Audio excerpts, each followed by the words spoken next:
Hello, and welcome to Yes, this week's episode of Staying Sane with Jay and Hussein. I'm Jay, and joining and me is Hussein. my Hossein.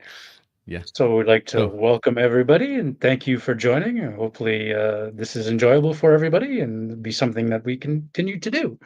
yep, So, all right. So, just we are the AAI, Atheist Alliance International. Obviously, we are a global NGO trying to help atheists uh, normalize atheism and helping atheists get out of bad situations, like some of the ex-Muslims in certain countries who need to get out. So, that's who yep, we are, and that's what we do. So, so this is a new segment. This is episode 2 of our weekly news recap. So let's jump right in. So the yep. first one we have is this week it was announced that Benjamin Netanyahu scrapped his war cabinet after Benny Gantz resigned last week, which we reported on that Benny resigned, and now Netanyahu has scrapped his war cabinet altogether, Mm, which, as I mentioned, one of the zealots then demanded a place. Now, one of the other notes that I have here is a mm, former Israeli intelligence operative was commented on this after the war cabinet was scrapped. This Israeli intelligence operative warned that the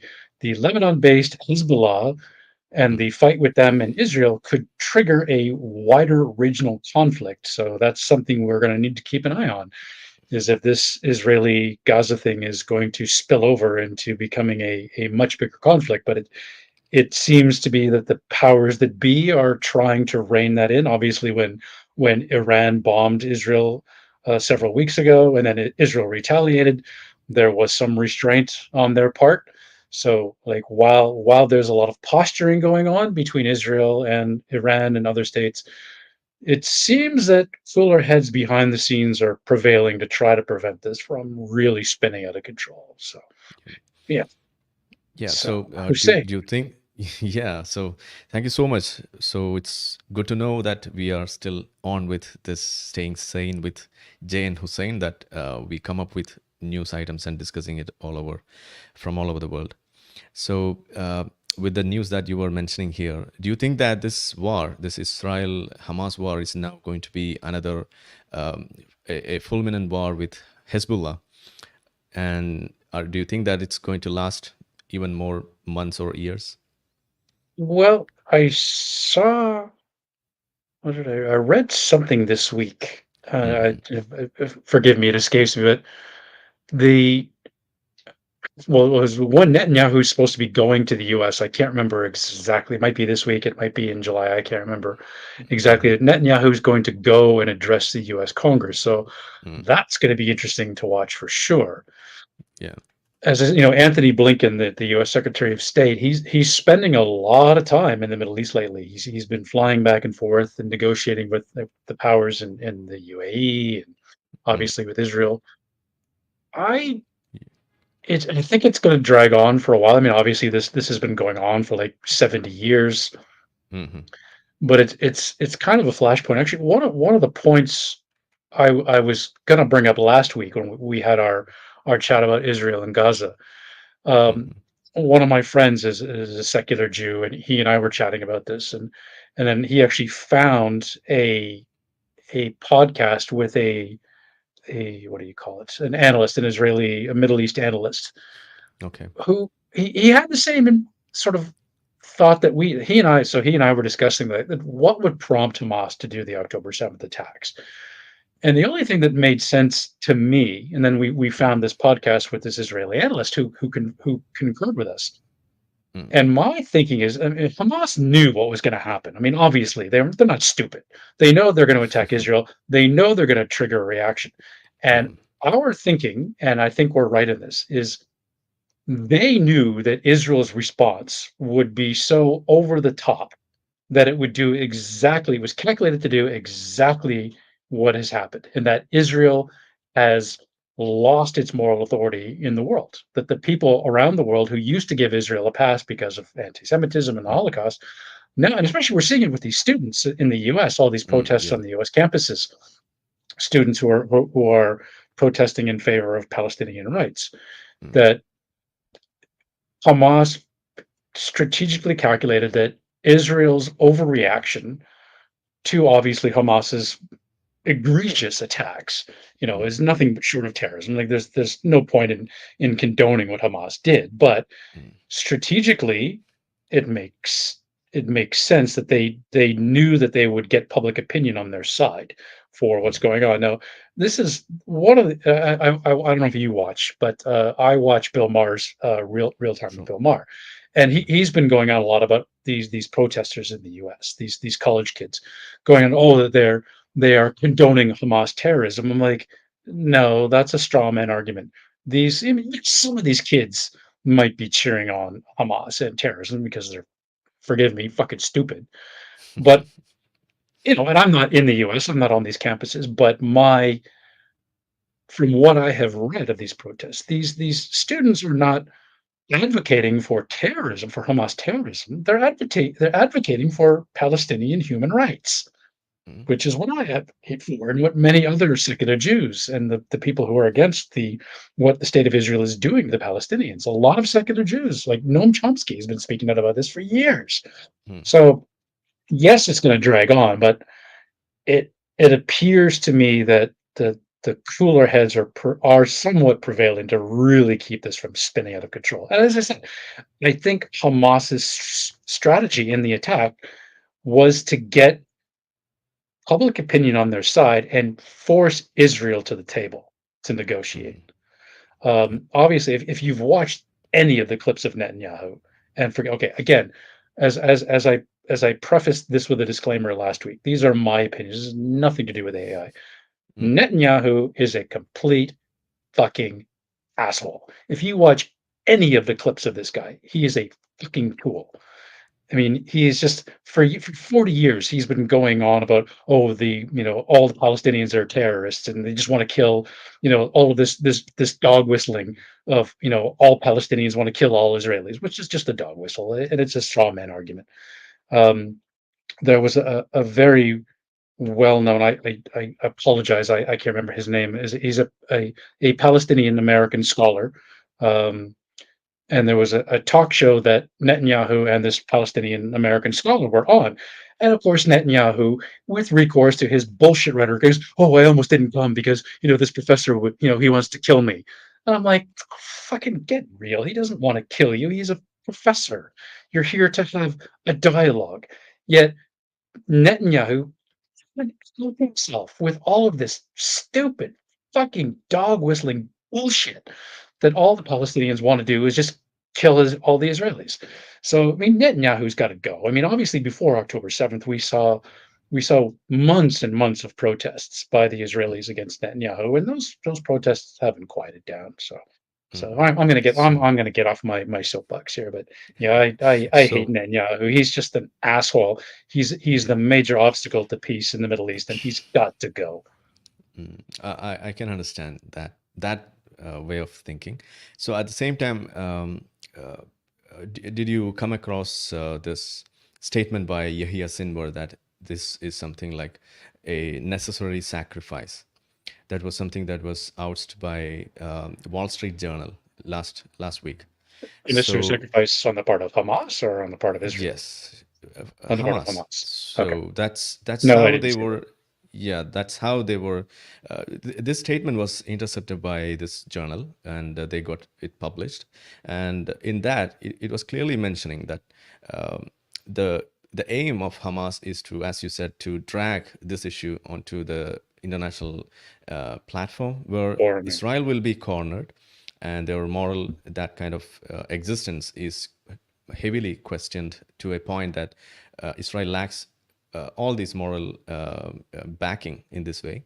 So that's one of the aims, and they have accomplished it. And so what they are now looking for is more deaths.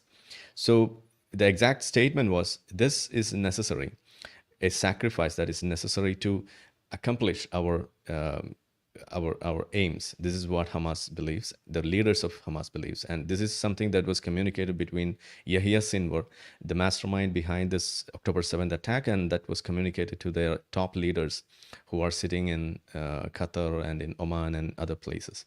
So that's one way, and even before this happening, during 2018 and all, they had a another conversation which was again leaked And in that, Yahya Sinwar was using the word no blood, no news. So more news means they have the upper hand. So yeah, it's easy for us to blame the ruling party or Netanyahu or even Hamas and other things. But as we were having a heated debate last time, there are some nuances which we miss at times and which mostly come across the religious ideals, or even if we look beyond religion, we have some political goals.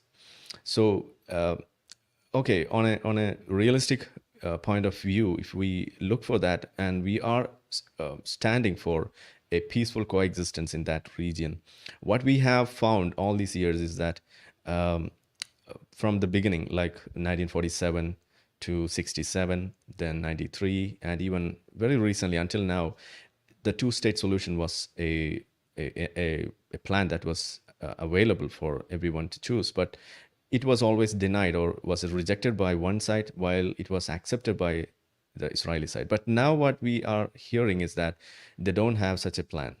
The majority of Israelis, most of them who counts themselves as the right wing, they are now against a two-state solution. That's what we are seeing. And the reason behind that is they have lost trust in the peacemaking processes, which from the other part is always using these peace processes as a means to plan their attacks and to use this void. They count it as a void, these peace processes or the ceasefire, and they use it for further terrorist attacks and thereby causing more trouble and to cause or destabilize Israel. So the primary aim of Hamas, even when they were ruling this Gaza region since 2005, after Israel was forced out of that region and handed over the ruling to the Hamas leadership, and it was first ruled by the Fatah party, then now they were in power. Hamas was in power. So there's a about the religious things that we used to cite always. I would say now that there's always a power equation that is working there, which causes even more trouble. And the biggest victims, the major victims of this power trouble or the struggle, is mainly the civilians of the Gazan side itself. So Yeah. that's what I have seen. All And yeah. that's what I think, Bill Maher's he's missing the point when he's condemning these students who are Mm, protesting for Palestine. He's like, "Oh, they're protesting in favor of terrorism." I'm like, "No, they're protesting in favor of the Palestinian civilians who are suffering. This is a human rights issue." mm, For both sides, for Israel yeah. and for the Palestinians, this is a human rights. Both sides want to live in peace, and there's nothing wrong with that. Can we get, and again, religion plays a factor in this. Can we get religion out of the way and just let these two people live? Well, Mm, time will tell. We need to get Hamas and Netanyahu out so we can let saner heads prevail. So the what was it? I was So going to say something. You mentioned something that triggered a thought for me. mm, It'll come back. Go ahead. yeah. No, when we criticize the students who are organizing or taking part in these protests, there's one another issue that I have found there. That's mainly when they talk about supporting Palestinians, they in fact carry the portraits of this Hamas leaders like Yahya Sinwar as a portrait. They carry them with in Okay. their hands. I It's was gonna not say, just that. some students are, but I imagine, I'm not there to survey them, but No, I would assume the majority of these students are probably no. protesting for the civilians, not for Hamas. Go ahead. See, but the thing is, um, for Hamas, for a country like mine, that is in India, Hamas is not a proscribed terrorist organization. Okay, but at the same time, if you go to many European countries, Hamas is a proscribed terrorist organization, and even in US, it's mentioned that way. Hamas is a terrorist organization. So when that is the case, and when the ordinary students over there they ignore such a thing and they publicly voice their support or they are indirectly condoning the activities done by them, that is giving a wrong signal and that's indirectly promoting the violence, that the kind of violence that they did on October 7th. So the why they are facing such a fierce criticism is that they are failing to criticize or to condemn the actions that were Terrorism, carried yes. out by, yeah, by these terrorist-minded Oh, people, that yeah. is Hamas. That was the point I was going to make. So yes, while October 7th was egregious Mm, by any standard, history, as we know from history, that the victors write the history. So a terrorist is somebody who's lost, right? If you win, you're a mm. freedom fighter, right? So what we're seeing with Hamas, yes, is terrorism. It's terrible, but you have a population of people with nothing left to lose. And to them, they're freedom fighters. And if they ultimately win, these people then in their culture would be seen as freedom fighters who fought for Palestinian freedom. So yes, their methods are terrible, but throughout history we see lots of freedom fighters doing terrible things. So I mean, it's When again, like as you said, it's nuanced. It's very, very nuanced. See, when we use the term freedom fighters, then it's again causing a confusion because, um, see, I come from this country where we have listened to or we have learned in our schools about the freedom struggle that India has gone through. So we know how that is. So we were now never fighting with or amongst us. That's not the case that India was going through. We were fighting against a colonizing power, that is the British. That's what our case was. So when you talk about the freedom fighting, 2005, if you agree to all the atrocities that Israel committed onto the people of Gaza or to the Palestinian people, two things that will come up. One is you are not hearing anything, even a single word, from the people of West Bank or any of the leaders over there. That's a total silence, a death silence that is from West Bank. So when you are calling for free Palestine, why there is no such a call from at least the West Bank, the people from the West Bank? They are not holding such a protest, or we are not seeing any such um, movements from that part of the same country, that is Palestine. That's not what we are seeing here. So that means what? And even when Gaza was ruled by Hamas since 2007, it was handed over to, as I said, it was handed over to the Gazan people, and Fatah party was ruling over there, and Hamas got elected through a violent process. That's in 2007. And since then, they were using pure, sheer violence to control people. They were killing own people, and that is documented. So that was there. So that means this government who was ruling the Gazan people since 2007 was violent against their own people. So when we say about freedom fight and freedom struggle, that's not the case here. So uh, that's one reason why we criticize the protesters, because they are ignorant of the reality and they are just seeing a feigned picture of a freedom struggle, which they can easily get from any other country. You just mention about freedom struggle. Every people, every person in this face of the earth will have an incident or a history from their textbooks or from their school life or from their personal experience to correlate with a freedom struggle. So when a person from India talks about freedom struggle, what comes to our mind is that our struggle against British. So when we talk about a freedom struggle for an American, that will be something different. So when it's for a British, that's for something else. For a French, that's something else. So they correlate that way. So it's easy for them to equate the freedom struggle with what is there in their mind and to what is happening in Palestine. But that's not the case. So that's the same area where the people are going against, or they are moving away from the reality, and they are indirectly condoning or they are promoting the violent, the terrorist activities Yeah. or such violent behavior. So that's what Well, I always that's stand against. but that's the point is as we both mentioned, it's nuanced, but we should be Yeah, able to talk about this. that's it. This That's it. this shouting down of the other side Right. is not conducive to solving the problem. So Yeah. Yeah. Anyway, anyhow, that's a good point. Anyway, okay. the war cabinet is now dissolved, and now they are moving away with, or they are heading towards another fulminant war with Lebanon. And we hope that that doesn't escalate to a point that turns out to be a World War III. So let's hope for Yeah. the best. We We want religion taken out of this fight so we can Yep. de-escalate and let people live. That It's a human rights issue. We want people to live in peace. We want right. Palestinians and Israelis to live in peace. So, Right. okay. All right. So we got three stories from the U.S. Hmm. So the Bishop Bling in New York was sentenced to 9 years in jail for defrauding his flock. The U.S. attorney for the Southern District of New York called him a con man.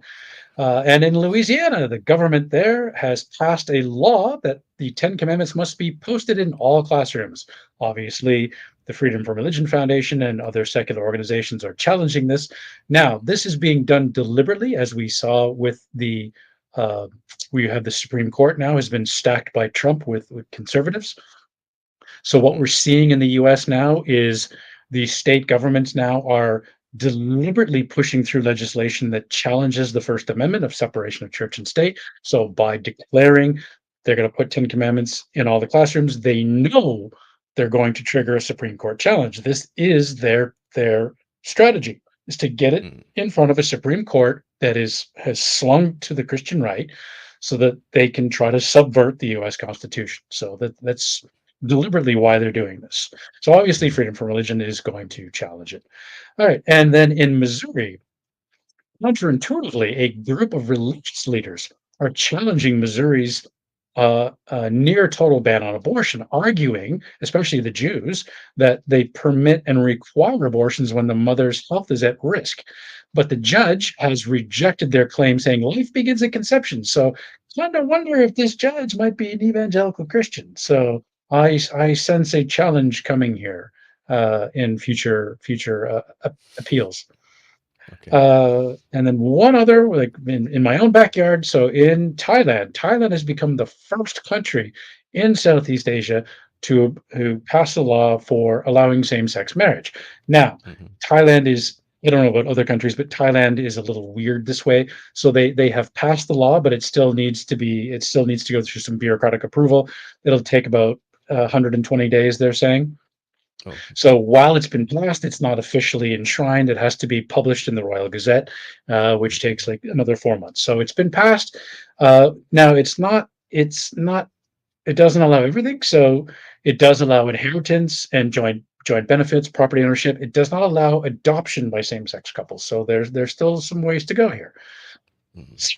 Okay. Yeah. And then So what? I don't. Go, Yeah, I go don't ahead. think there's much to add on to that. So we can move with the next news is from Mecca, Saudi Arabia. How about that?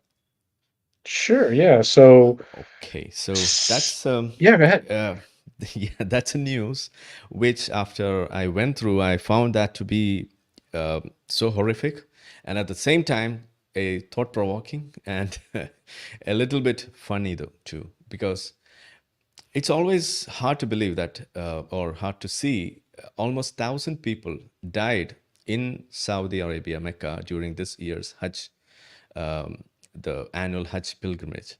So we had this Eid al Adha, we call it. That's the sacrifice. Okay, we cut the animals and we do all these rituals related to that. So that's an annual pilgrimage festival for Muslims all over the world, and for that, um, people come to Mecca for performing this Hajj ritual. And this year, the temperature was around 52 degrees Celsius, and the extreme heat and such climatic conditions um, was causing this trouble, and more than 1,000 people died over there. So now when the government over there, they are responding to this, what they're saying is that mainly two things that come across, and I was I was literally finding it hard to control my laughter, because the reason was that they died because they were illegal pilgrims. Okay, Yeah, so they weren't on a package tour. they were not registered properly. That's what they Yeah, are saying. So the thought is there something called illegal prayer or illegal? You can do something for the God, and which at the same time, which is asked to do and which is illegal. So when it comes to Hajj, that's the real problem. That is, for a Muslim to do or to perform Hajj, it's like an obligation that one must do at least once in a lifetime. Not more than that, that is required. Okay, so at the same time, um, if a person is capable of doing that, he must do it. That's the rule. So just imagine if that person is capable of doing the Hajj this time, but he didn't get an official sanction to perform the Hajj by entering into that place and do such things. And next time or next year, he gets bedridden and he's not able to perform the Hajj later on. Whom will be blamed for not able to do this Hajj pilgrimage? That's what I was thinking about. So um, to call something as an illegal pilgrimage is itself is something that does not exist, and that's how people uh, signifies the problems within the religious beliefs. Because if you are asked to do something and the country or the person is not permitting you to do this, and with that void or with that a kind of a shortage in your belief or your rituals, you are dying and you are going to the heaven or hell, and you are asked why you didn't do that. Just imagine how much foolish these belief systems are. So but I find these people are not trying to think over it and to find such cool questions. So if they had asked, or if they had gone through such a point, they could have clearly arrived at the conclusion the religions are causing trouble to them. And the second part is that this warning about this climatic condition, that is the heat wave that was already there, and they didn't take any necessary measure to control the pilgrim, that crowding and other things. So this Yeah. was an avoidable a And human this error. not, but this is not the first time this has happened. There have been Yeah, yeah, that's multiple, multiple. Yeah, multi-year instances of death during the Hajj from like, crowds that crush people to the heat. So when I was reading about this, like apparently the tents, if you're a registered pilgrim, you yeah, stay in an air-conditioned tent. You have an air-conditioned bus to take you yeah. to the sites. So kind of makes you wonder where these unregistered people are staying, if they're dying in the thousands or hundreds of thousands or hundreds. Mm. So So yeah, quite scary. this whole thing is done for, or to express that kind of a mentality to sacrifice everything and to experience the pain. So that's like no pain, no hurry. That's how Islam teaches. And when it comes to Hajj, what we see here is that they require all sort of luxuries to perform the Hajj. They need uh, this humidifiers, the air conditioned buses, and the air cooled atmosphere all over. And these are the luxuries or the things that they require to perform the Hajj in a cool way.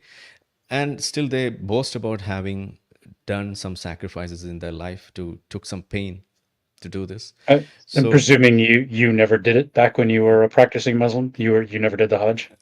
no, in fact, I was about to go for a Hajj, and I just missed it because of the COVID. Otherwise, I would have been You would have a done it. Haji. Yeah.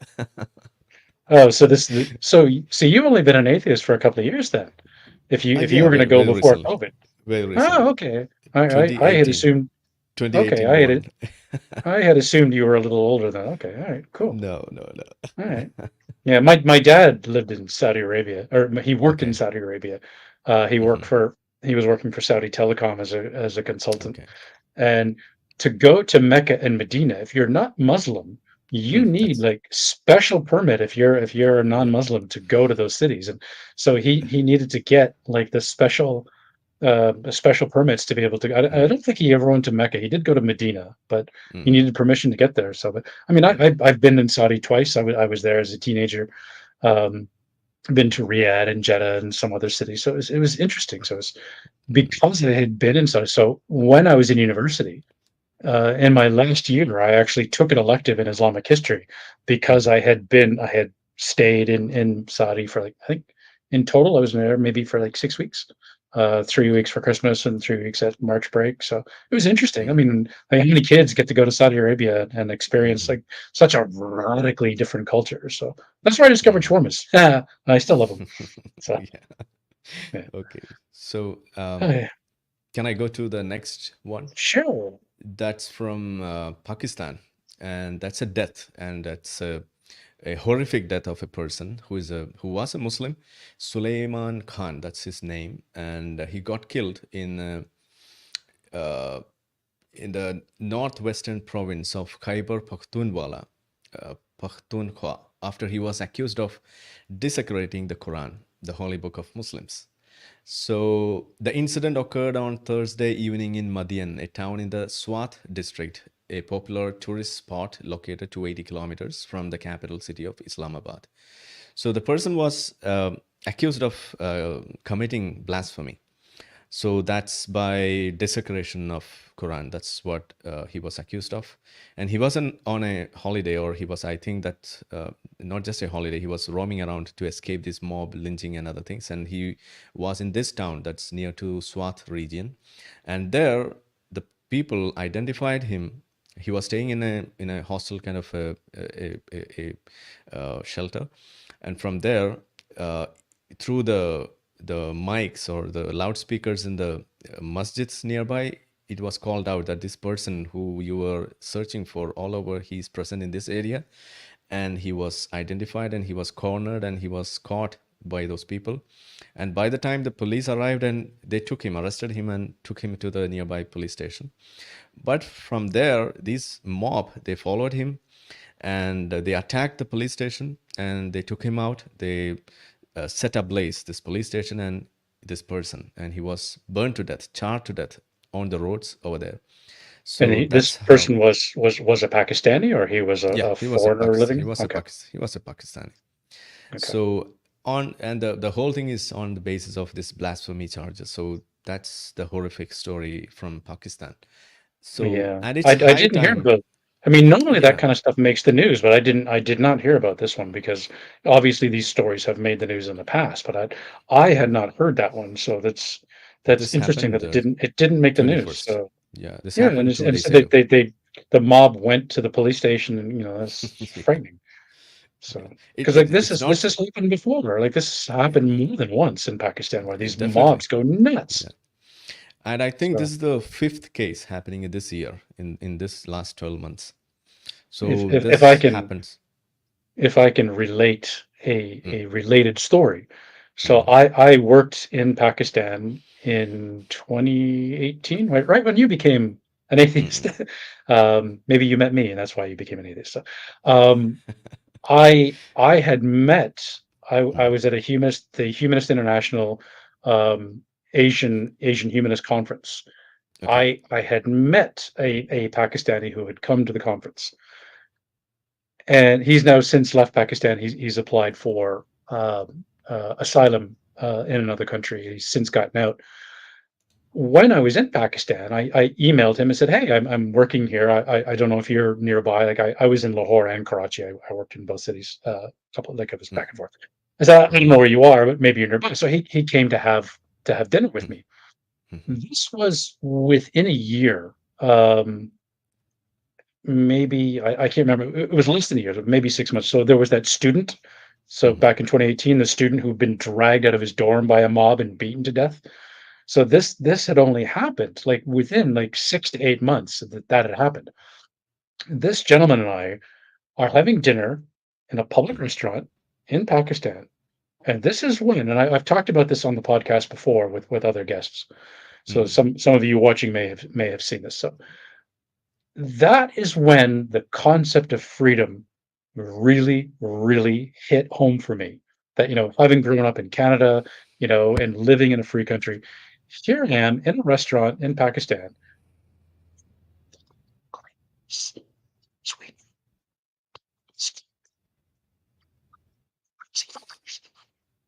So, like, it was like just like it literally like hit home. Like, we cannot have an open intellectual discussion without fear that we're going to be murdered by a mob of zealous whack jobs.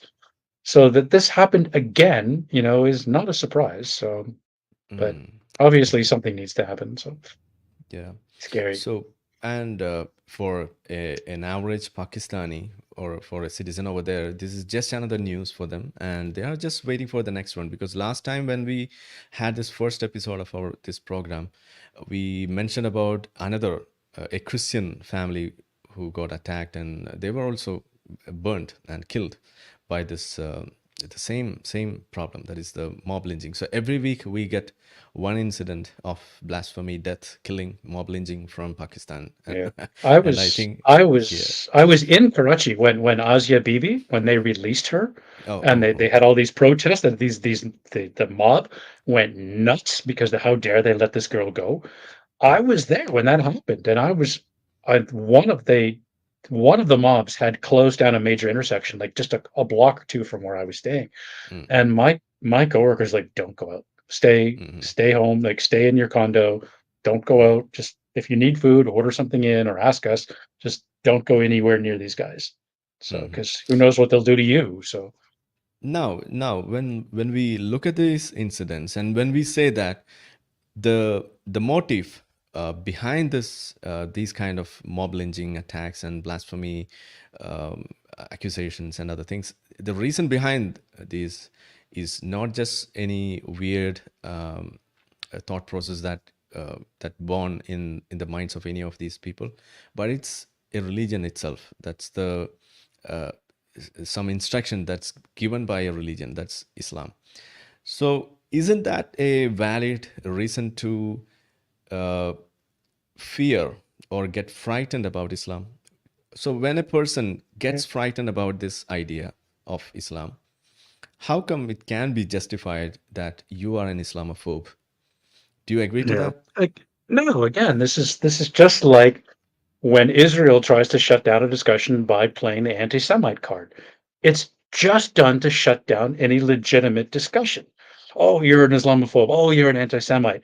No, you're losing the battle, and so you just want to shut the discussion down because you can play this card. Oh, you're a racist. So, but it's bullshit. Like it's rhetoric, and it's just Mm, designed to shut down legitimate criticism because they know they mm, can't win, so they just play the racist card. Both the Israelis who play it and the Muslims who play it.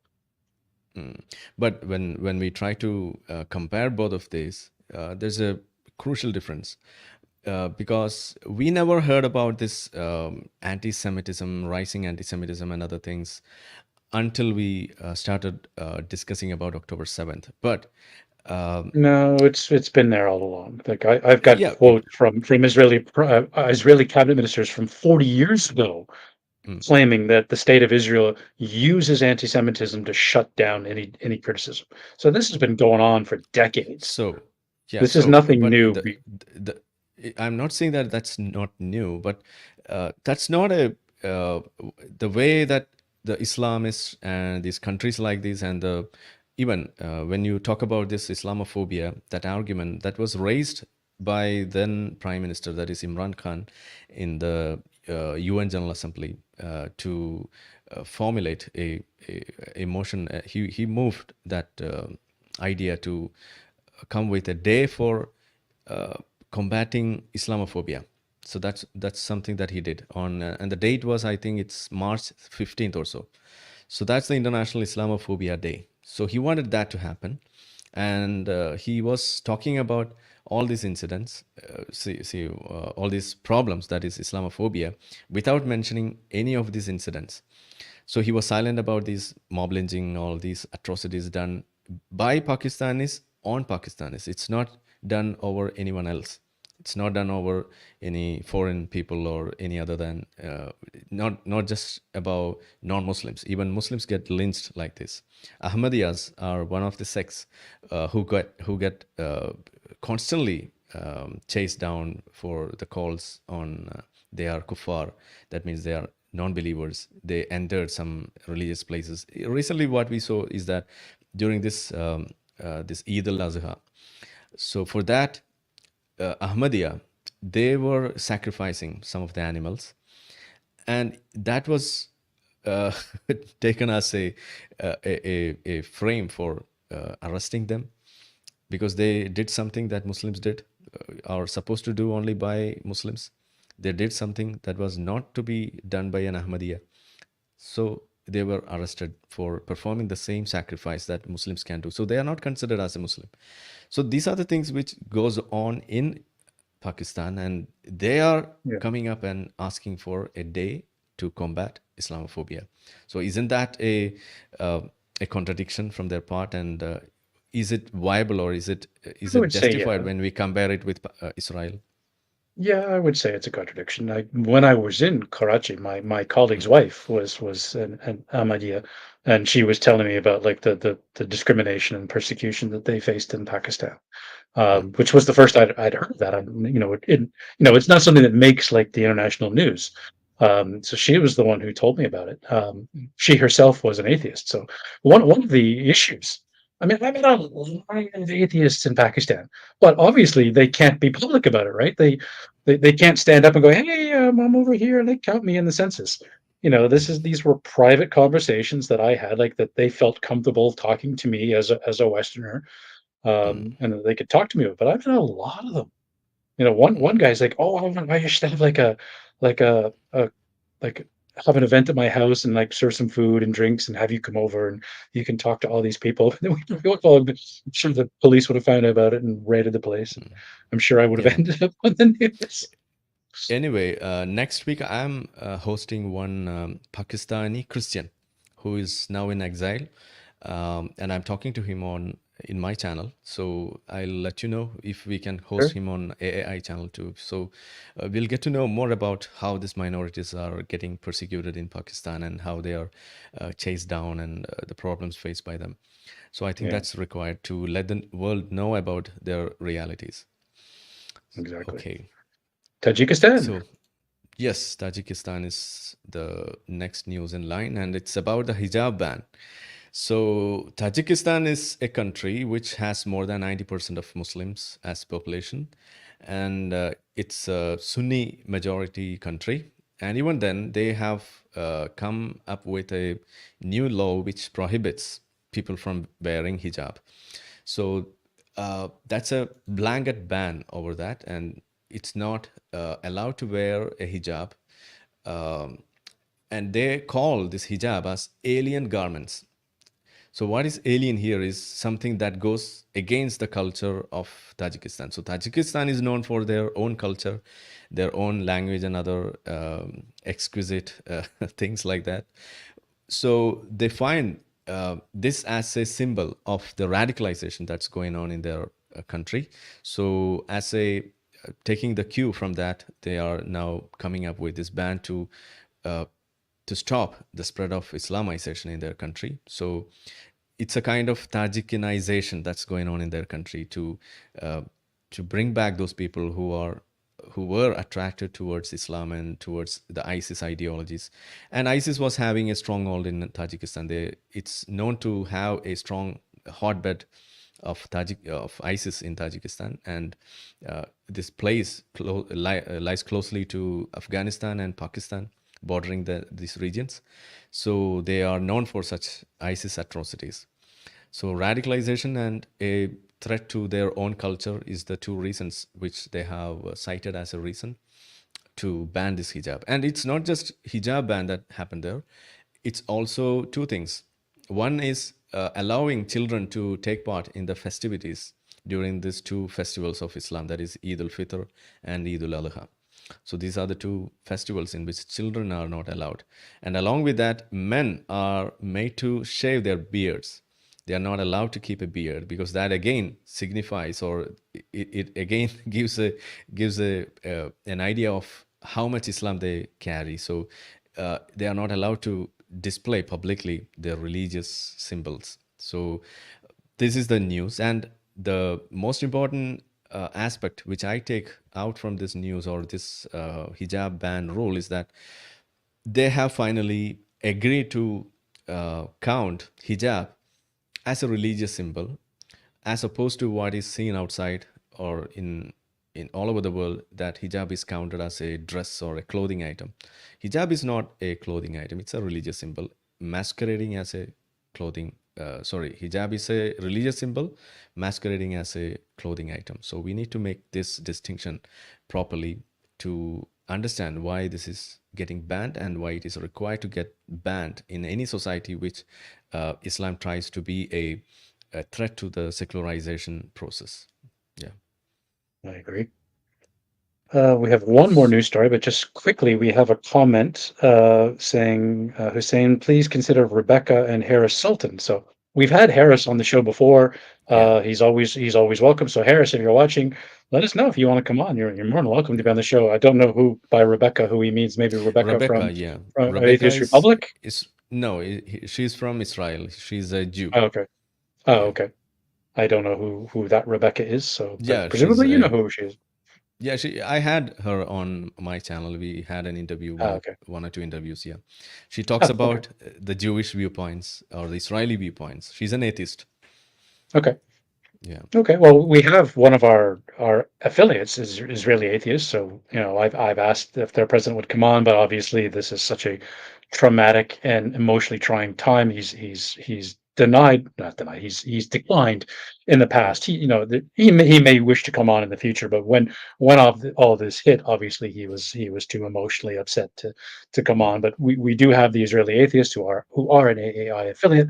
If he wants to come on and talk about what's going on there, he's more than welcome. So, but just obviously, he was a little trouble before and didn't want to come. So the final issue, and I Hmm. just let me share the screen because Okay. it's quite funny.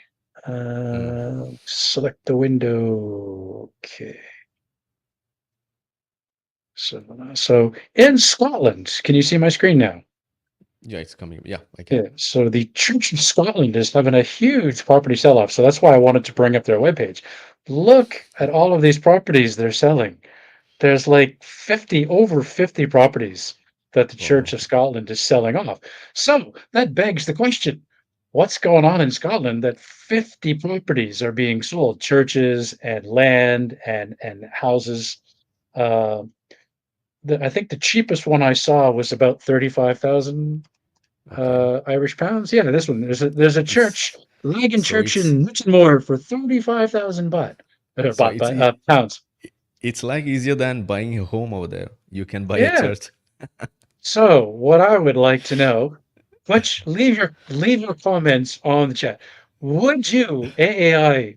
Would you like if we pool our money? Should we Yeah, buy a church in Scotland and turn it into the an AAI meeting hall for secular events?